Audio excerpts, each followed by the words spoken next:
I really love my boyfriend. Trust me, I do. But lately he's been acting really strange, and it's getting harder and harder for me to ignore. We first met in July of last year on my birthday. My friends and I were walking home from a girls' night out when we were stumbling down the street after one too many martinis. As if from thin air, I noticed an intensely focused guy running towards me at full speed, and before I knew it, the pavement was uprooted from under me and I fell on my back. He apologized immediately, claiming that he didn't see me at all and worrying about whether I was hurt. I had sobered up completely, and as silly as it sounds, I was starstruck by him. He was so beautiful and caring, to the point where my heart melted instantly, even though all my friends gave me the "be serious right now" moment look. And the moment I had hearts in my eyes. They were all irritated by the fact that this random guy knocks me over to the floor, as if he didn't even see me, and then starts to say sorry. Many of them have mentioned that they believe that he did it on purpose, but I don't know if I'm too infatuated with him to see this. He offered to buy me coffee the next day to say sorry, and he gave me a small smile, so I gave him my number before he ran off.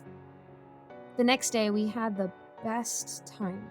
We had so much in common, from music taste to movies and humor, so I was so surprised when he didn't call me for a week. I had started to spiral over a guy that I barely knew, and I know it sounds insane, but I couldn't eat or sleep the entire week. I have to admit that I do have an eating problem, but it's not so much about restrictive eating or anything like that. I just can't look at food when I eat. Ever since I was a young girl. I'm not sure if I have had some suppressed trauma or anything, but I hated looking at food while chewing it. I hated the texture of literally everything, even my favorite foods. The moment I opened my eyes while chewing, I would hurl immediately. This is where things started to get really screwed up. I didn't have the best relationship with my mother growing up due to her schizophrenia, which of course is not her fault, but she wasn't very patient with me. She figured the only way I would see the food I was eating was a privilege and not disgusting was to sneak raw meat onto my plate while I was blindfolded to show me what truly gut-wrenching textures felt like. This threw off my entire system of maintaining a healthy weight by eating whatever I wanted while blindfolded, as I felt extremely ill for months due to salmonella. I was 10 at the time and felt so betrayed by my mother and couldn't trust her to feed me, so I had to keep my eyes open for the next 2 years of my life while eating. But this only caused more problems, as I would vomit at least once after every meal. This links to my current situation, I promise, just bear with me. After that week, I was taking a walk around my neighborhood to clear my mind when I saw him talking to some guy on the side of the road. I was enraged. I thought to myself, how could this guy just cut me off completely after we had such a great time and after assuring me that he would call? Clearly, he was too busy loitering the streets to give me the time of day, so I marched right up to him and said, "Oh, you're really looking booked up these days." He seemed humiliated. Not that I had called him out, but more so that I had run into him, which pissed me off even more because I assumed that he thought he could get away with this and that he probably did this to loads of girls, like my friend mentioned. He ran to me and mentioned that he was actually just finishing up with an AA meeting and was talking to his mentor before I ran into him. I felt terrible. I could tell that he was telling the truth when he explained that he had only been sober for a month and he was going on a run the night that we met because he was trying to find ways to distract himself from his cravings. Thinking back, I did note that he seemed distraught, so it all added up in my head.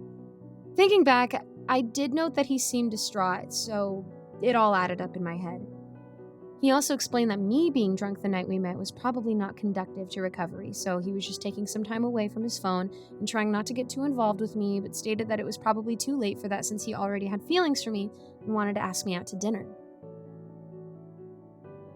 I was so conflicted. As much as my heart was melting, I hadn't been to a restaurant since I was 5 and didn't know how to explain the situation. Instead, I invited him for coffee at my apartment and poured my heart out about my condition and told him it was okay if he thought I was a freak. He was nothing but kind, and we decided to work on our problems together. I went to AA meetings with him, and he let me close my eyes while I ate without judgment. After a while, though, I noticed something was off. Since I spend a lot of time with my eyes closed, my sixth sense has become heavily developed. Recently, I can't hear him eating while we're sat down to eat.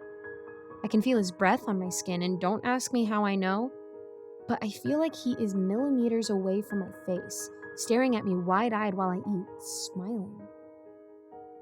The first time this happened, I reluctantly put my hands out, and to my horror, he was right where I thought he was.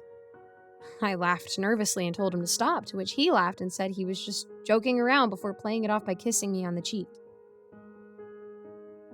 For the past 2 weeks, he's been coming home late and smells really strange. Not like alcohol, but more like rotting.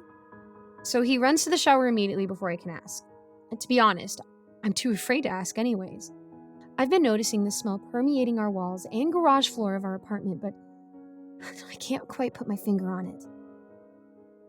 Since he was quite distant, he offered to cook me a meal last night, but I really couldn't stomach it. At first I thought it was the seasoning or something, but I hated the taste. I felt like he was staring at me again too. And what's worse, I have no idea what type of meat that was. It just tasted off. Investigating this probably wasn't the best idea, as I'm now terrified of every waking moment of my life, but I had to because I need to know who the man I invited into my home is. I went to speak to one of the security guards about the smell and asked if anyone had noticed anything strange about their apartments, but he seemed dumbfounded and told me nothing out of the ordinary is going on. He did say that if there was a dead squirrel in a vent or something, it would be easy to find out by pushing the grill of the vent on the ground floor. Which made sense at the time, as I lived just above the vent itself, and that if there was anything there, he would sort it out. So I did just that. I went to the ground floor, which has always made me feel uneasy because it literally looks like a liminal space and I can never get any phone signal there. I went down to the ground floor, which has always made me feel uneasy because it literally looks like a liminal space and I can never get any phone signal there. As I stepped out of the elevator, my phone buzzed, which was strange since my phone read no signal. It was from my boyfriend. "Where are you?" My heart dropped. It was only 3 p.m. and I knew he would be at work, so there would be no reason for him to have tabs on my location. I was going to lie, but I realized that I could have been dealing with someone much more dangerous than I expected and didn't want to risk my life more than I already have. But that didn't mean I had to tell the whole truth.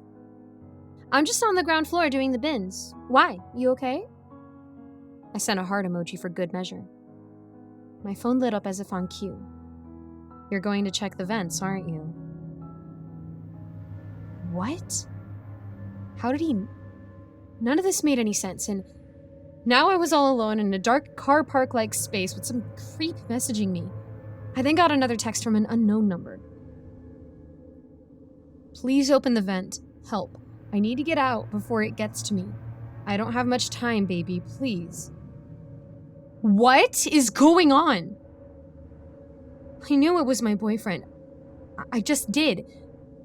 But if that was my boyfriend, then who in the world was in bed with me every night? I know it's silly to have unwavering faith like that, just from a text, but I had to do something. I pushed the grill open slightly, but retched and fell to my knees at the intolerable odor. It smelled like a butcher shop that had been abandoned for years, but then something caught my eye. In my peripheral vision, I saw the glint of a diamond. I would recognize that diamond anywhere. My phone buzzed again. "Say hello to your mother for me." I felt like someone threw a bag of bricks at me. All the breath left my lungs, and I couldn't see anything. I hurled and gasped when I saw a severed hand fall from the vent and onto my lap. I let out a blood-curdling scream, but quickly covered my mouth when I heard a shout from inside the vent. "Open the vent!" I had to ignore the screams to steady my mind because I wasn't ready to face whatever else I was about to see. I could hear the elevator rumble and hum. I knew it was him. I knew it was him or it or whatever was after me, but I felt so weak and sick I could barely breathe. Whatever it was, I knew it was going to eat me and my boyfriend. If I could even trust my instincts that he was the one in the vent. I could hear a voice behind me, but couldn't really understand what it was saying as I drifted in and out of consciousness. Now, I'm awake, but I'm definitely alone. There's no one in the vent, and no one behind me. I'm not sure if I'm safe, but I have pieced something together about that strange meal the other day. Only my mother's hand was left of her body.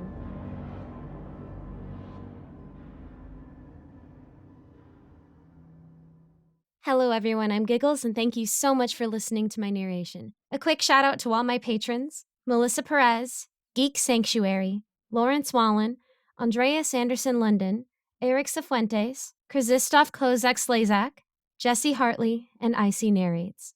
If you want to become a patron today, you can check out the link in my description below. And as always, thank you so much for your support. I'll see you in the next video.